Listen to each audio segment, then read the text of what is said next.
네, 안녕하세요. 브레인 특강사 이승훈입니다. 이번에는 운해 증후군에 대해서 한번 알아보고자 해요. 이 조기 교육을 하게 되면은 아이들이 운해 증후군을 앓게 돼요. 근데 도대체 운해 증후군이 뭐 때문에 생기는지, 또 운해 증후군이 생기게 되면은 아이들이 어떤 증상이 일어나는지 한번 알아보도록 할게요. 일단은 이 기사 내용이 2013년 거예요. 지금 10년 전인데도 이 정도로 나온 거가 있는데 지금은 더 심각해졌죠. 이때는 그렇게 많이 공부를 시키지 않았을 때인데도 불구하고도 문제가 됐는데 지금은 너무 많이 시키잖아요. 그러니까는 ADHD 또 자폐 증상 이런 것들이 쏟아져 나오고 경계선 지능이 쏟아져 나오는 게 엄마들의 잘못된 이 육아 방식 이것 때문에 생기는 거지 애들이 원래 그런 게 아니에요. 원래 그런 아이들은 얼굴을 보면 알 수가 있어요. 대체적으로 약간 문제성으로 아이들 이렇게 전두엽 부분도 작게 태어나고 눈 사이의 거리도 좀 멀고 조금 문제 증상으로 태어나긴 하거든요.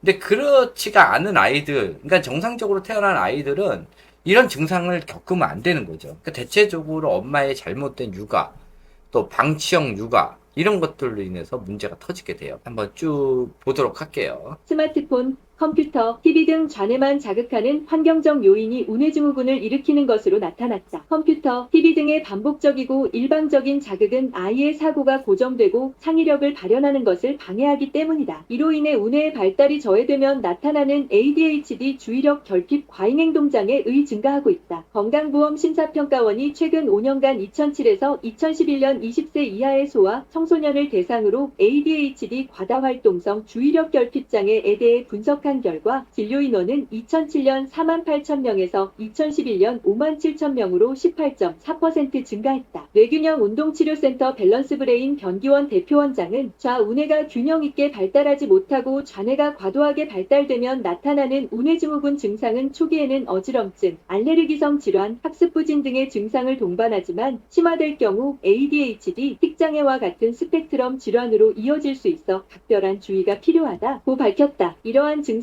완화시키기 위해서는 운해를 발달시키는 환경을 만들고 운해를 자극해주는 것이 필요하다. 가장 쉽게 할 수 있는 것이 등산, 자전거 타기, 산책 등 활동적인 행동 등이다. 아이가 있는 가정이라면 시간을 내서라도 하루 30분씩 해주는 것이 좋다. 또한 팔, 다리 등 사지를 모두 사용하는 대근육 운동을 해주는 것이 운해 발달에 도움을 준다. 배드민턴, 테니스, 탁구 같은 라켓 운동은 대근육뿐만 아니라 시각인지 능력과 미세조정 능력 향상에도 좋다. 떨어져 있는 운해를 자극해주는 것은 아이의 균형 있는 두뇌 발달에 도움을 줄 뿐만 아니라 학습 능력에도 도움을 준다. 운동이 학습 능력을 향상시켜주는 뇌의 전두엽과 해마에 자극을 주기 때문 운동을 하게 되면 전두엽을 자극해 뇌가 학습에 적합한 상태가 되며 기억력과 학습을 담당하는 해마의 새로운 신경세포가 자라게 해준다. 이러한 전두엽의 자극은 사고, 인지, 판단 능력을 향상시켜 일상생활에서도 많은 도움을 준다. 변기원 원장은 과거에 비해 운해증후군 증상을 겪는 아이들이 많은 이유는 실내에서 학습, 여가 등의 활동이 이루어지기 때문이라며 아이들의 뇌균형을 잡기 위해서는 부모님과 함께 짧은 시간이더라도 꾸준하게 운동을 해주는 것이 좋다고 밝혔다. 자,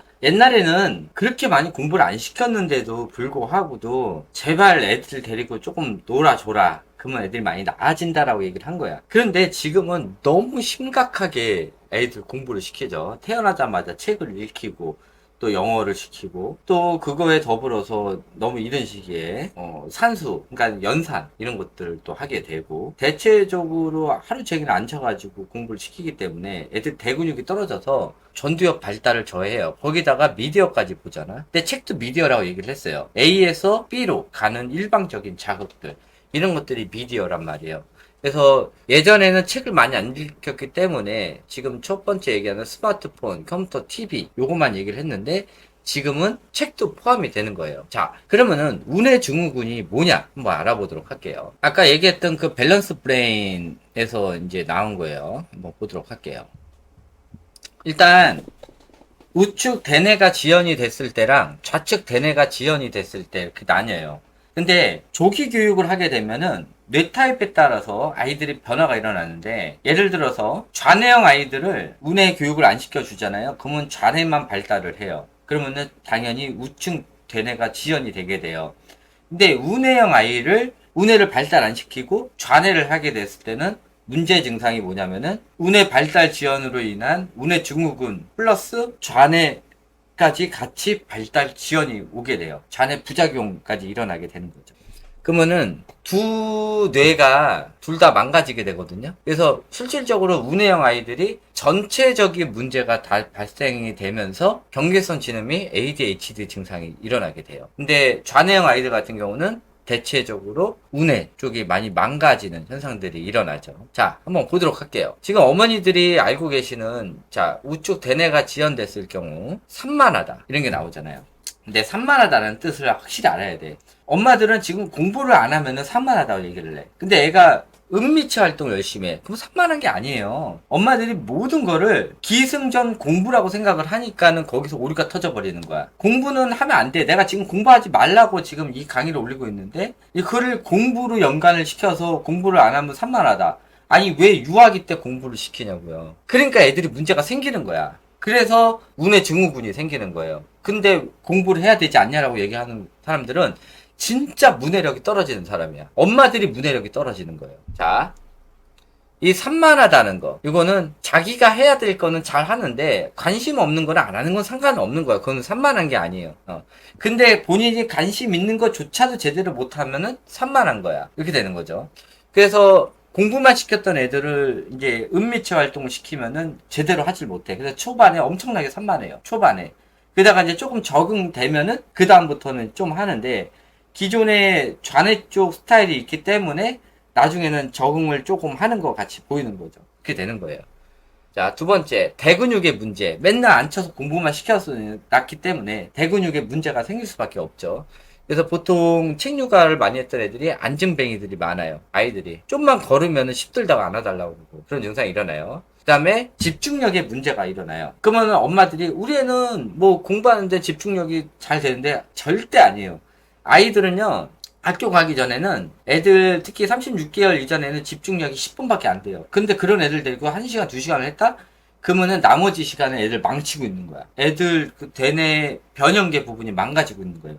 그러니까 20분이 넘어가는 그 순간부터 아이가 뭔가를 하는 것 같이 그냥 가만히 앉아있는 있지만은 대뇌의 변형계가 망가지고 있기 때문에 이런 애들이 고집스러워지고 자기중심적이고 또 화를 많이 내고 이런 증상들이 일어나요. 사회성 떨어지고. 그래서 집중력의 문제는 뭐냐면은 은미체 활동. 어차피 운해 자체가 은미체잖아. 그러니까 은미체 활동을 하는데도 제대로 집중하지 못하게 되는 거지. 그런 문제가 발생돼요. 그래서 맨 처음에 유아기 때 은미체 활동으로 집중력을 올려놓은 다음에 학교 갈 때쯤 돼가지고 공부를 시키면은 자기가 좋아하는 거는 열심히 한단 말이야. 근데 모든 아이들이 국수 연가사를 다 잘한다는 보장은 없어. 그것도 DNA 영향이 있어요. 그래서 다 잘하지는 못하더라도 본인이 좋아하는 거는 잘할 수가 있다는 거지. 자, 또 운해 증후군이 생기면은 뭐가 돼요? 충동성 과잉 행동 문제가 생겨요. 그래서 미디어 같은 거 많이 보여주고 그래가지고 운해가 떨어지게 되면 나타나는 게 충동성 과잉 행동이 나타나요. 그래서 애들이 TV나 이런 걸 보게 될 때 못 보게 하면은 애들이 이제 그때부터 막 집어 던지기 시작하는 거죠. 그러니까 어쨌든 미디어를 많이 보여주고 책을 많이 읽히고 공부를 많이 시켰던 애들한테 나타나는 증상이야. 그러니까 TV나 이런 거 보는 거는 잘하고 책 보는 건 잘하는데 그 외에 아이들의 인격적인 문제를 얘기를 하는 거야.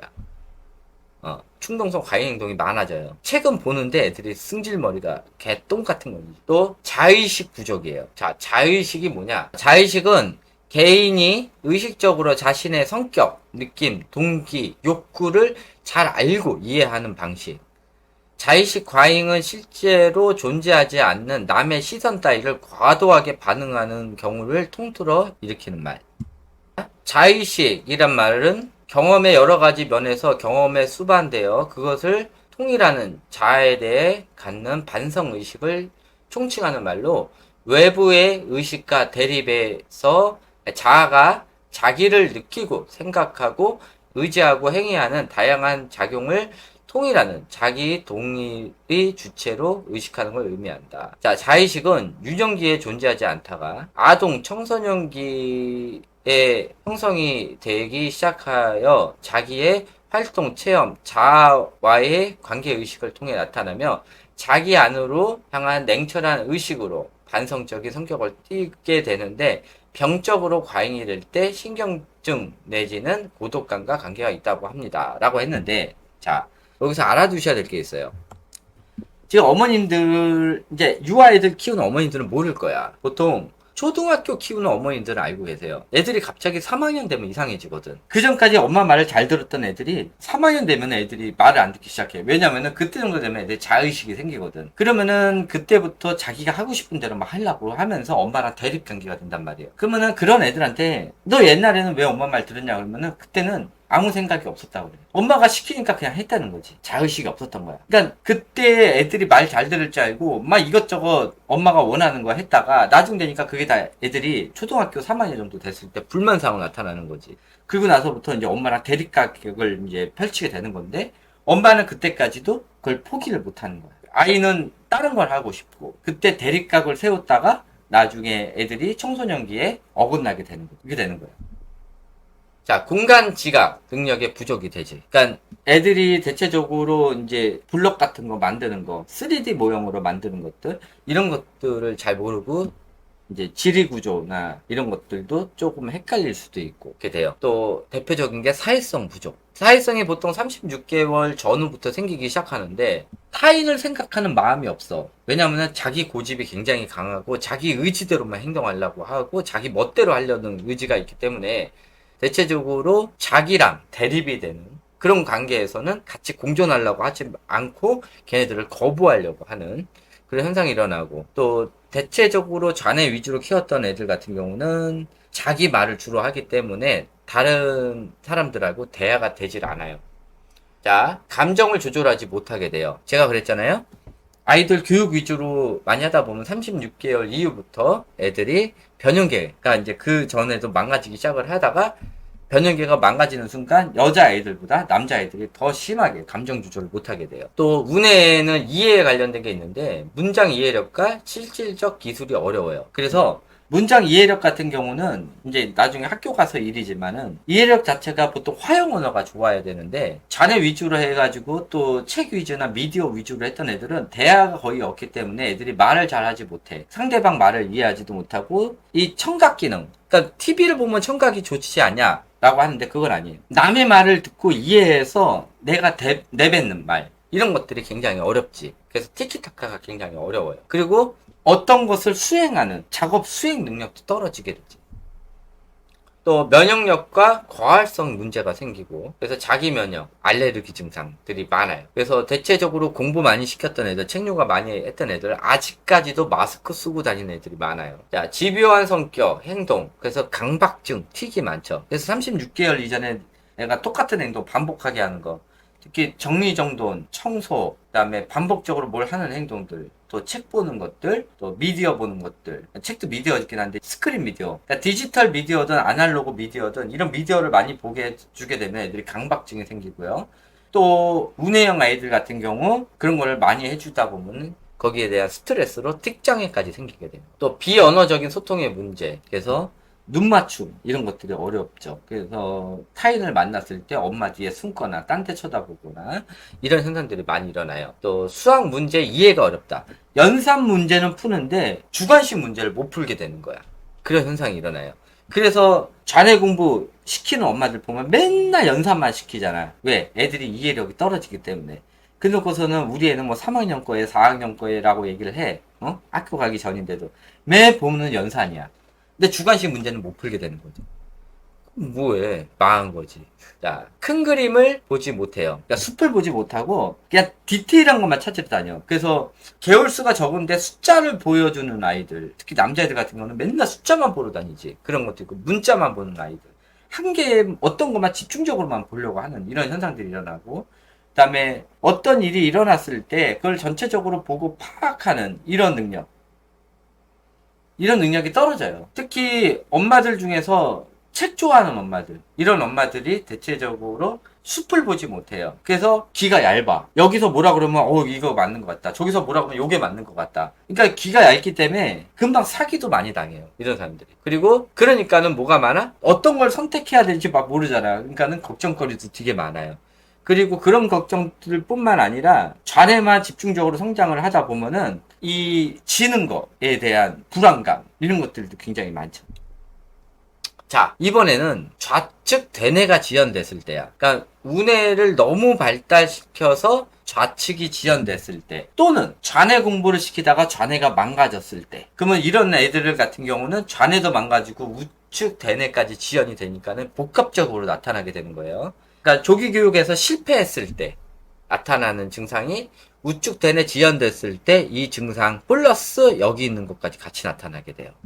그러니까는 조기 교육하다 실패하면은 그냥 아이 망친 거야. 평생 살아가야 될 뇌를 다 망쳐버리게 된 거지. 첫 번째, 조기 교육 책육하다 실패하면 어떻게 돼요? 36개월 전에 무조건 언어 지연이 오게 돼 있고 36개월 지나서도 애가 말을 잘 못하게 돼요. 이 미디어가 들어가면 그렇게 되는 거야. 무조건 언어 지연이 오게 돼 있어. 그 다음에 두 번째, 읽는 것이 어려워져요. 그래서 글씨는 읽는데 문장을 음절 단위로 끊어서 읽는다든지 이런 것들도 되게 어려워요. 그리고 소근육 문제, 글씨 쓰기가 어려워져요. 근데 이건 이제 좀 유아 시기랑 이제 학령기까지 다 포함된 거고 성인들도 포함된 거예요. 이거는 성인들까지 포함된 거야.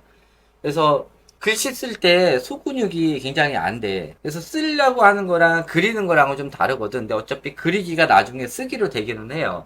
근데 글씨 쓸 때 막 날려가면서 쓴다든지 아니면 좀 잘 못 쓰는 경향도 있어요.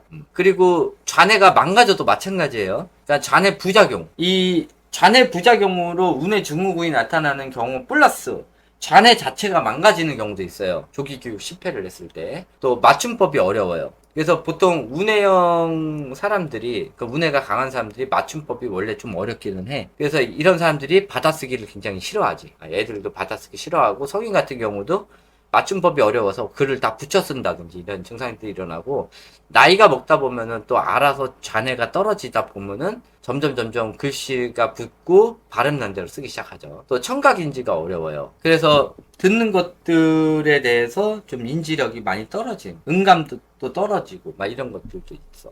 그러니까 내가 다시 얘기하지만은 우뇌가 너무 발달돼가지고 좌뇌가 지연이 되는 경우도 있고, 좌뇌 발달 기간이 언제예요? 7살, 8살, 9살, 10살, 11살, 12살 이 정도까지인데, 이 기간에 좌뇌에 대한 거를 안 시켰을 때 나타나는 증상이야. 그러니까는 어떻게 보면은 이 부분이 중학교 정도로 보면 되는데, 지금 전체적인 조기 교육을 하다 보니까는 이 증상들이, 이 부작용 증상들이 유아 시기에도 보인단 말이야. 또 1, 2, 3학년에도 보여. 그래서 나중에 우뇌 위주로 많이 하다 보면은 사람들이 청각 인지 능력도 떨어질 수도 있어. 성인이 됐을 때. 또 사물 인지도 어려워지고. 그러니까 어떤 사물을 보고 그거를 파악하는 능력이 떨어지는 거지. 또 말하는 것도 어려워. 그래서 우뇌 능력, 그러니까 화용 언어가 많이 떨어지게 돼. 책만 보다 보면은 화용 언어가 떨어지게 되다 보니까는 보통 책 보는 아이들, 또 디지털 미디어 많이 보이는 애들이 말을 잘 못해요. 또 구사 능력도 떨어지지. 그래서 책 많이 보던 애들은 문어체를 쓰고, 또 TV 많이 보던 애들은 TV에서 나오는 말들을 많이 하게 되는 거예요. 표현 언어도 많이 떨어지는 거지. 그리고 디테일 사실 형태, 그러니까 우뇌는 숲이고 좌뇌는 나무란 말이야. 그러니까는 디테일한 거야. 그래서 우뇌가 굉장히 높은 사람들은 디테일한 면을 좀 놓치는 경우가 많아요. 그러니까 그거를 문제 증상으로 보면 볼 수도 있는데, 숲을 보는 것도 제대로 못하고 디테일까지 놓쳐버리면은 얘네들은 그냥 꽝 된 거지.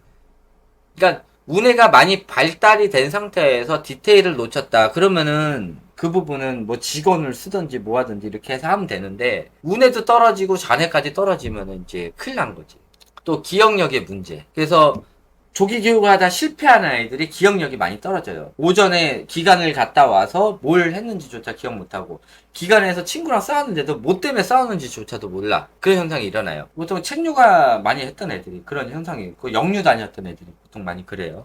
그리고 일반 단순 기억, 이런 것도 많이 떨어지지. 근데 대체적으로 보면은 단순 기억력이 많이 떨어져요. 또 면역력의 문제에서 또 잦은 감기가 걸리는 거예요. 그래서 말 그대로 이제 조기 교육하다 이제 실패한 아이들, 이런 애들이 이제 좀 감기 같은 거 좀 많이 걸린다고 보시면 돼. 자, 학습 기피 현상. 그래서 조기 교육하다가 이제 실패를 했을 때, 요때 요 아이들이 자기가 기존에 했던 것들에 대해서 트라우마를 안기 때문에, 그래서 한글을 한 시기가 아닌데 억지로 하다가 얘가 어떻게든 한글을 뗐어.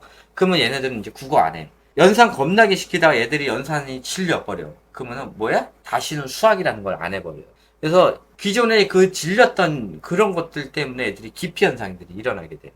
자, 또 작은 디테일을 놓치게 돼요. 그러니까 어차피 다 이런 게 스트레스 장애 때문에 나타나는 거야. 그리고 그런 것도 있고, 이제 우뇌가 많이 발달되어 있는 사람들은 이런 디테일적인 것, 조그만 것들, 이런 것들은 그냥 대수롭지 않게 넘기는 그런 성향들이 있어요. 근데 엄마가 좌뇌형이면은 이런 것들에 많이 이제 포커스를 맞추게 되는 거지. 좌뇌 쪽에 많이 포커스를 맞추다 보면은 이제 아이들이 이제 디테일하고 이런 걸 못하게 되면 또 화를 내잖아. 그러면은 그것이 오히려 아이들한테 스트레스 작용으로 운의 자네가 둘 다 망가지게 되는 거야. 수학 문제 푸는 것이 어려워져요. 푸는 거. 그러니까는 이쪽은 수학 문제 이해가 어렵잖아. 근데 이해를 해야 풀 거 아니야. 근데 여기서 푸는 거는 말 그대로 연산 쪽이야. 연산 쪽이 어려워진다는 거지. 여기는 문제를 이해를 해야지 식을 쓸 거 아니야. 그러니까 식까지 쓰는 거가 운해고요. 식을 쓴 거를 푸는 거가 좌뇌예요. 그 좌뇌가 이거야. 자, 동기 여부가 어렵다. 그러니까 대체적으로 좌뇌 부작용이 일어나거나 아니면 좌뇌만 막 그래서 공부만 시키다 보면은 아이들이 지능이 떨어져서 좌뇌 부작용으로 이거를 뭐 어떤 거를 막 시킬 때, 또 특히 은미체에 관련된 거 시킬 때 이걸 내가 왜 해야 되라고 얘기를 해. 얘네들 체력도 낮고 또 잘 못하기 때문에 대체적으로 얘네들이 싫어, 안 돼, 몰라, 안 해. 이 소리를 많이 하게 돼. 그것도 좌뇌 부작용의 일종이에요. 그리고 대체적으로 애들이 자신감이 없어요. 항상 불안해 있어. 그러니까는 뭘 하겠다라는 이런 자신감, 이런 것들이 많이 떨어지게 되는 거지. 근데 이 경쟁적 자신감하고 자존감을 채우기 위한 자신감하고는 달라요. 내가 이거는 잘할 수 있다라는 이런 동기부여가 있는 상태에서는 뭐가 생겨? 자신감이 생긴단 말이야. 근데 이미 동기부여가 떨어지게 되거든. 그 자신감이 없어져. 자, 애들을 미술, 음악 이런 걸 시킨다고 하더라도 그게 다 운해로만 가능하지는 않아요. 자존감이 높아지면서 자신감이 생겨야 돼요. 그때는 이제 좌뇌를 이용하는 거야. 좌뇌에서 동기부여가 돼가지고 이거를 더 잘하게끔 해주는 게 좌뇌예요. 근데 운해는 말 그대로 그냥 자기 만족이야. 나는 이 정도로 만족해. 그러니까 더 공부 안 해도 돼. 라고 생각하는 거지. 운해는. 근데 좌뇌 같은 경우는 그래도 나는 저 사람을 한번 이겨보겠어. 저 사람보다 잘해보겠어. 이렇게 하는 거지. 저 같은 경우도 마찬가지지. 뭐 어차피 뭐 취미생활로 시작을 했지만 이거를. 저도 이제 이 정도까지 왔으니까는 이제 저도 이제 어차피 좌뇌를 써야 되거든. 그래서 이론적인 것도 받아들이고 거기에다가 이제 교수들이 누구 뭐 어떤 얘기를 한다 그러면 그것도 가끔씩은 들어요. 가끔씩을 들으면서 그 사람의 지식을 내 거로 만들고 이제 나도 욕심이 좀 생기는 거지. 지금 얘기하는 저 교수들을 한번 이겨볼 수 있는 방법은 없을까? 인 거지. 교수들이 모르는 거를 내가 한번 해보자. 이런 것들. 그래서 뭐 지금은 모르시겠지만은 이제 책으로 인한 뭐 후유 증상들 교수들이 현재 모르고 있는 것들을 내가 먼저 발견을 해서 얘기를 하고 그런 것들을 이제 하나씩 교수들이 올리고 있더만 그런 것들 있죠.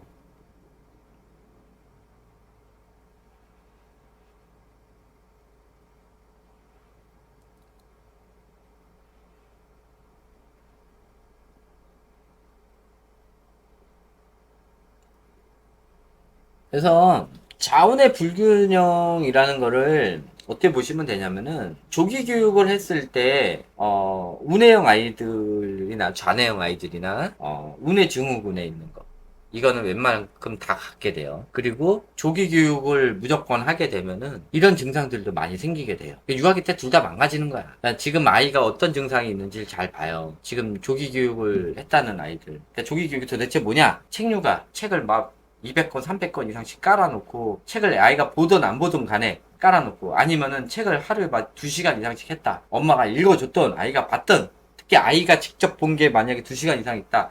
이거는 진짜 큰일 나는 현상이야. 이거는 이 두 뇌가 둘 다 망가지고 있는 거거든. 그거는 거기에 역류까지 보냈다. 한번 잘 봐.